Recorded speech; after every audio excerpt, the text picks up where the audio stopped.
कामरूप समुद्भूते कामपीठावतंसके विश्वाधारे महामाये कामेश्वरी नमोस्तुते। अव्यक्त विग्रहे शान्ते संतते कामरूपिणी कालगम्ये परे शान्ते कामेश्वरी नमोस्तुते।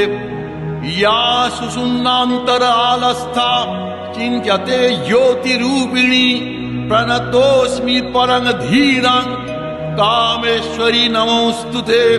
दंष्ट्राकरालवदने मुण्डमालोपशोभिते सर्वतः सर्वगे देवी कामेश्वरी नमोस्तुते। चामुण्डे च महाकाली काली कपोलहारिणी पाशहस्ते दण्डहस्ते कामेश्वरी नमोस्तुते। चामुण्डे कुलमालास्ये